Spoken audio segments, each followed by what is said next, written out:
아무리 단호한 상대방과도 제외할 수 있는 방법에 대해서 그걸 꼭 100% 본인 잘못이다. 정말 더 이상은 연락조차 할 수 없는 사이가 되는 거 아니야?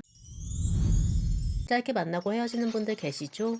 본인도 재회에 대한 마음이 없다고 한다면 상관없겠지만 상대방은 재회를 원하지 않는데 본인은 재회를 원할 때 각종 부정적인 생각들이 들잖아요. 내가 매력이 없어서 헤어졌나?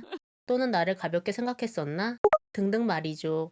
그래서 이번 영상에서는 단기 연애의 이별 원인과 단기 연애 후 헤어졌을 때 아무리 단호한 상대방과도 재회할 수 있는 방법에 대해서 말씀드리고자 합니다. 궁금한 점 또는 여러분의 생각을 댓글로 남겨주세요. 먼저 단기 연애의 이별 원인에 대해서 말씀드릴게요. 정말 내가 매력이 없어서 헤어진 것일까요? 처음부터 매력이 아예 없었다면 상대방은 본인을 만나지 않았을 거예요. 여러분은 15살 많은 160인 대화 안 통하는 남자분 만나실 건가요? 솔직히 아니라고 하실 분들 많죠? 기본적인 매력은 있기 때문에 상대방이 처음부터 만난 것이죠. 그리고 본인의 명확한 잘못이 아님에도 짧게 만나고 헤어졌다면 본인의 문제보다는 상대방 성향 때문에 그럴 가능성이 높거든요. 상대방이 조금의 문제만 생기면 피하는 회피형이라던가 금사빠라던가 말이죠. 물론 문제가 생겼을 때 더 깊이 만나서 마음 정리하기 힘들어지니 그러기 전에 헤어져야지 한 것일 수 있고요.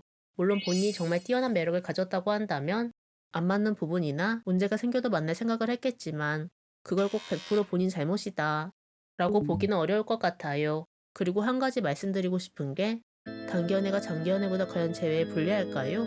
꼭 그렇지는 않죠. 장기 연애와 비교했을 때 마음의 깊이가 다르다 또는 그만큼 추억이 없어서 불리할 것 같다 라고 생각하실 수 있죠. 그렇지만 오히려 장기 연애가 해볼 수 있는 거 다 해봤다. 그리고 도저히 문제가 해결이 안 된다 라고 생각해서 더 단호해질 수 있어요. 그렇기 때문에 꼭 단기 연애가 장기 연애보다 재회에 불리하다고 보기는 어려울 것 같아요. 그렇다면 단기 연애 후 헤어지고 재회는 어떻게 해야 할까요? 첫 번째는 상대방의 생각에 공감을 해주세요. 두루뭉술하게 하기보다는 구체적으로 해주셔야 해요. 예를 들어 드릴게요. 썸 탈 때는 화도 잘 안 내고 대화가 잘 통한다고 생각했는데 연애하고 나서 그 모습이 아니어서 그래서 상대방이 실망해서 헤어졌다고 가정해 볼게요. 물론 어느 정도는 썸 탈 때와는 다를 수 있잖아요.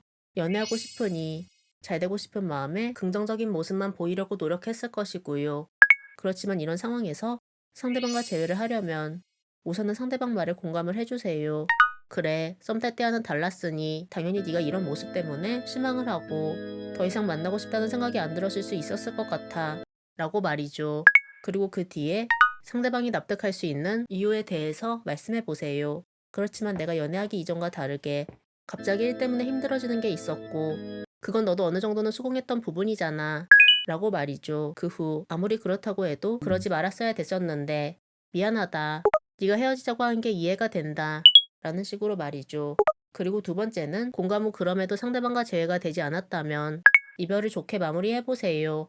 공감 뒤에 그래, 네 생각을 존중할게. 우리가 헤어진 건 맞고 그래도 마무리는 좋게 하고 싶어. 그래도 그 순간만큼은 정말 좋았으니까 라는 식으로 말이죠. 물론 이별을 받아들이고 인정하는 게 쉽지 않죠. 이러다 완전히 상대방과 끝나는 거 아니야? 정말 더 이상은 연락조차 할 수 없는 사이가 되는 거 아니야? 같은 생각 때문에 말이죠.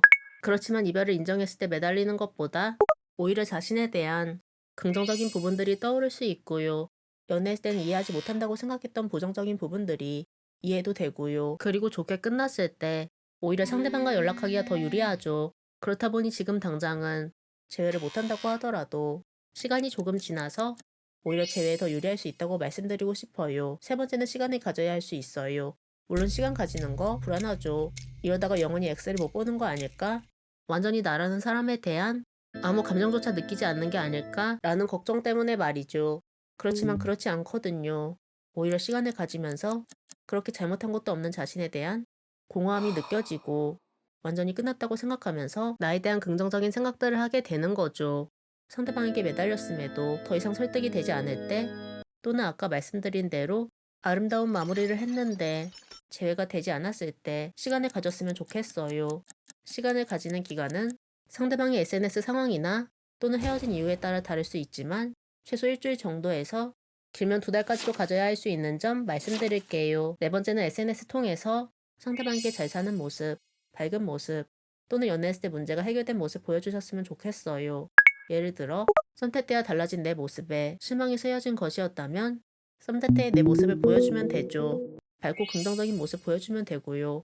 물론 연애했을 때 SNS에 사진 별로 올리지 않았다면 보여주려고 저런다며 티가 날 수 있죠. 그렇기 때문에 연애했을 때 사진 거의 안 올렸다고 한다면 마지막 연락으로부터 한 10일 정도 뒤쯤에 올려보셨으면 좋겠습니다. 오늘의 영상은 여기서 마무리하겠습니다. 다음 영상에서 뵐게요. 사연 신청은 카톡 또는 댓글로 부탁드려요. 구독과 좋아요는 영상 제작에 큰 도움이 됩니다. 구독과 좋아요는 영상 제작에 큰 도움이 됩니다.